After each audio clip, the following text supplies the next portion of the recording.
David did everything you have been told to do. He saved every paycheck for 31 years. He maxed his 401k year after year. He built a retirement account worth $890,000 by the time he turned 62. And then the IRS sent him a letter, and he owed them more than $200,000 in tax. If you are a working professional saving aggressively for early retirement, I keep seeing the same pattern. And David is what it looks like at the finish line. Same income as his coworker, same savings rate, wrong order.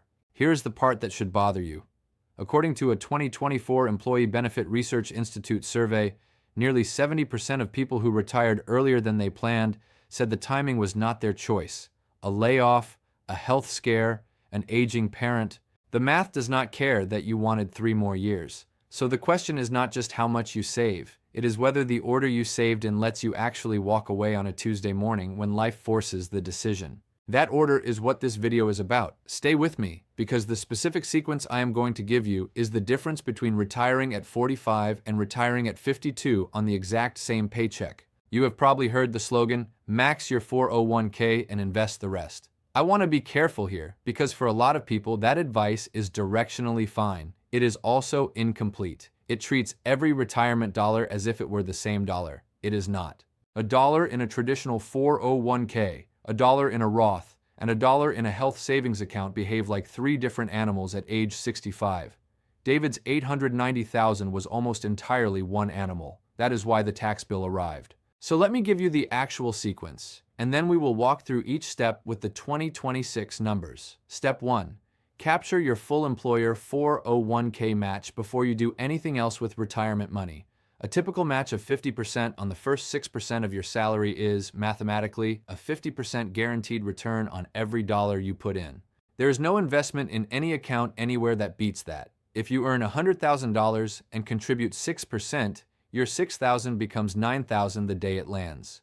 Walk past that, and you are leaving $3,000 on the table every single year you work there. Over a 30-year career, that is roughly $90,000 of pure deposit money you chose not to take, before any growth. Now, the obvious pushback. A friend of mine pushed back on this exact point when we talked about it last month. He said his match has a vesting schedule, so it is not really guaranteed.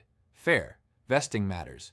But even on a 4-year vesting cliff, if you stay through the cliff, the math holds. If you leave early, you would not have had the savings anyway. Take the match. Step 2 is where most people are wrong. And it is the step that separates this video from every other video on the topic, the health savings account. And before you click off because you think this is about doctor visits, please hear me out.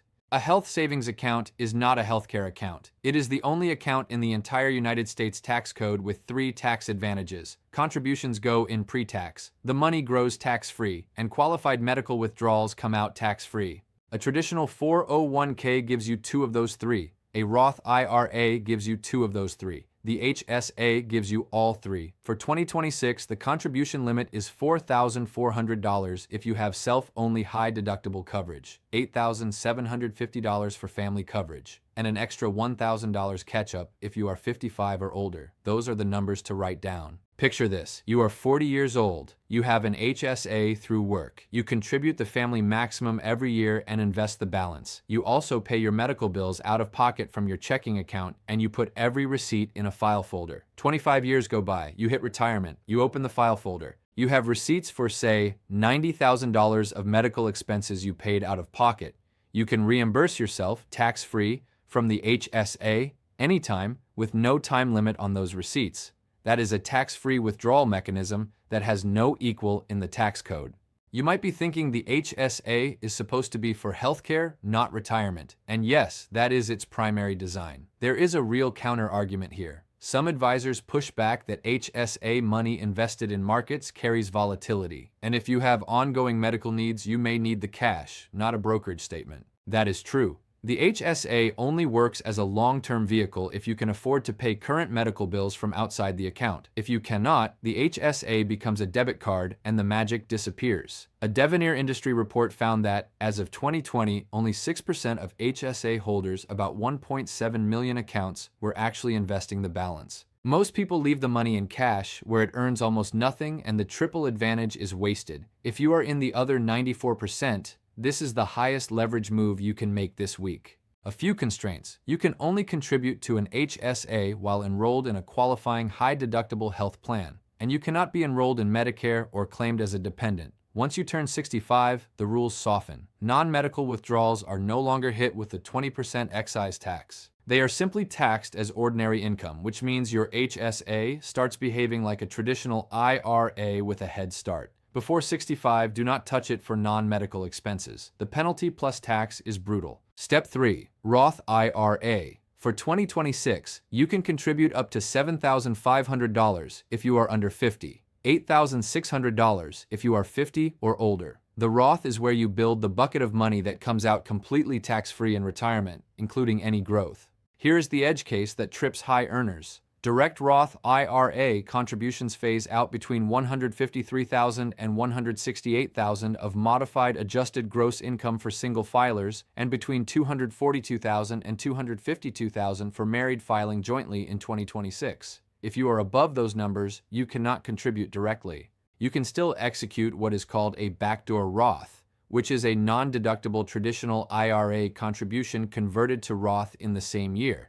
It is legal, it is well documented, and you should run it past a tax professional before you do it, especially if you have existing pre-tax IRA balances, because the pro rata rule can complicate the conversion. Step 4. Now you go back to the 401k and fill the rest of your employee deferral. For 2026, the limit is $24,500 if you are under 50. $32,500 with the $8,000 catch-up if you are 50 or older. The math here is concrete. If you are a single filer in the 32% federal marginal bracket, fully funding the $24,500 saves you about $7,840 in federal tax. Add a state with a 5% income tax and your total tax savings climb to about $9,065. That is real money landing back in your pocket every April. Step 5 is the advanced move, the Mega Backdoor Roth. This is after-tax 401k contributions above your regular employee deferral up to the total Section 415C limit. For 2026, that total cap on all sources combined is $72,000, or $80,000 with the age 50 catch-up. So in theory, between your deferral, your employer match, and after-tax contributions, you can route up to $72,000 per year into the 401k. Calling this universally accessible is wrong, and I want to be honest about that. Whether you can actually execute this depends entirely on your specific plan documents. Your plan has to allow after-tax contributions, and it has to allow either in-plan Roth conversions or in-service distributions. Most plans do neither. Some allow one without the other, which still does not work. Before you spend a minute planning around this, do this one thing. Log into your 401k portal today and search the plan documents for two phrases: after-tax contributions and in-plan Roth conversion. If both are there, Step 5 is available to you. If they are not, Step 5 is closed, and that is fine. Steps 1 through 4 still get you most of the way. Step 6. The taxable brokerage account. This is the only account on the list with no contribution limits and no withdrawal restrictions, and it does a job nothing else can do.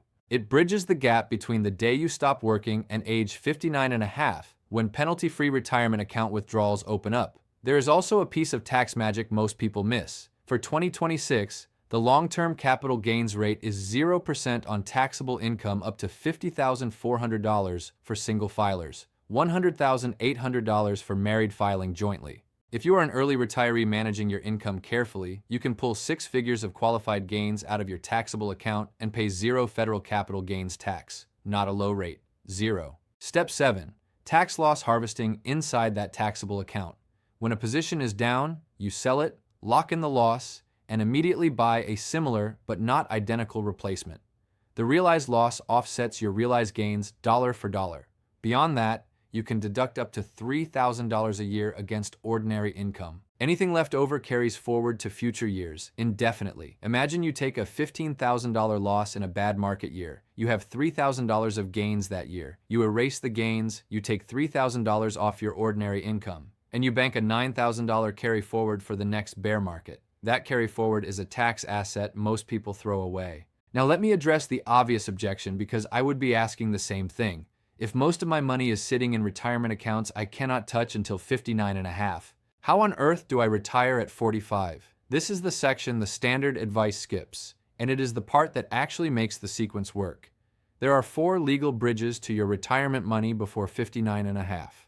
The first is the rule of 55. If you separate from your employer in or after the calendar year you turn 55, you can take penalty-free withdrawals from that employer's 401k. There is a real edge case here. The rule applies only to the plan you just left, not to old 401ks from past employers and not to IRAs. So if you rolled everything into an IRA 2 years before you retired, you accidentally closed this bridge. Do not roll the money out of the 401k of the employer you plan to leave at 55. The second is the Roth conversion ladder.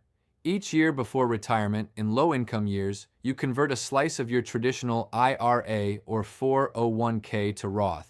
You pay the tax in the conversion year. After a 5-year holding period per conversion, that money becomes accessible without the 10% early withdrawal penalty. If you start the ladder 5 years before you plan to retire, the first rung is ready when you walk out the door. Year by year, each rung opens. The third is Rule 72T, also called substantially equal periodic payments. You commit to taking equal annual payments from a retirement account calculated by an IRS formula. For the longer of 5 years or until you reach 59 and a half, no penalty. The trade-off is rigidity. You cannot skip a year. You cannot change the amount. Modify the schedule and the IRS retroactively assesses the 10% penalty on every payment you have already taken. Use this when you need a known, fixed-rate access to retirement money and you can live with the inflexibility. The fourth is the HSA receipt strategy I mentioned earlier. Pay medical bills out of pocket during your working years. Save every receipt. In retirement, those receipts are tax-free withdrawal authorizations from your HSA, and there is no time limit on them. A real counter you might hear is that the taxable brokerage account is the simplest bridge of all, and you should just overfund that. That is partially right. A taxable account does not need a 5-year ladder or a rigid payment schedule. It is the easiest dollar to spend at any age. The trade-off is the tax drag along the way. The bridges I just walked through let your tax-advantaged accounts keep compounding, while the taxable account is what you spend down first. Use both. Do not abandon the bridges because the taxable account feels easier. Here is why none of this can wait. The Tax Cuts and Jobs Act provisions were set to expire after 2025, and legislative activity in 2025 and 2026 is still reshaping the framework. Tax brackets, deduction levels, and conversion math could shift again. Secure 2.0 raised the age for required minimum distributions to 73, effective 2023. That sounds far away until you do the math on a large traditional balance. A couple with substantial pre-tax savings can face 6-figure mandatory distributions starting at 73, taxed as ordinary income, regardless of what they actually need to spend. That is the David trap. And the only way out of it is to have built Roth and HSA balances in parallel during your working years. There is a strategic counter to RMD pressure that is worth knowing. Roth conversions in low-income years between retirement and 73.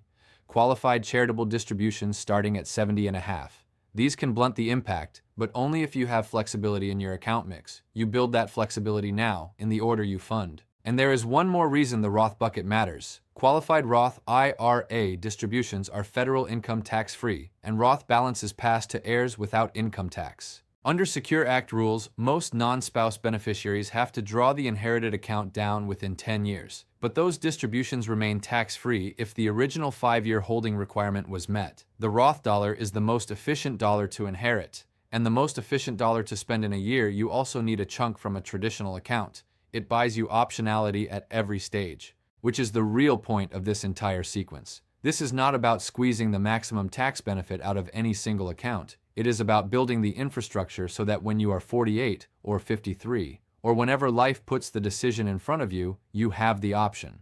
You are not in that 70% who retired without choosing to, so here is your move this week. If you are a working professional saving for early retirement, log into your 401k portal today and search the plan documents for 2 phrases, after-tax contributions and in-plan Roth conversion. That search takes 3 minutes, and it tells you whether Step 5 is on the table for you. Then drop a comment below with your income tier. Tier 1, which is roughly 80 to 120,000.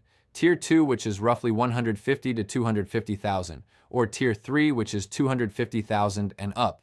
And tell me the one step in the sequence you have not started yet. I look at every comment, and I will point you to the highest leverage next move for your situation. This video is general education, not personalized advice. Tax law has wrinkles a single video cannot see, especially around state tax, plan documents, and the pro rata rule on backdoor conversions. Before you act on any of this, sit down with a CPA or a fee-only financial advisor who can look at your full picture. Now, getting the funding order right is half the game. The other half is what you do with those Roth balances once you have built them, because a poorly timed Roth conversion in the wrong year can undo years of careful sequencing, and almost every framework you have read about this is pointing at the right answer from the wrong angle. The next video on the screen walks through the conversion strategy nobody actually taught you. I will see you there.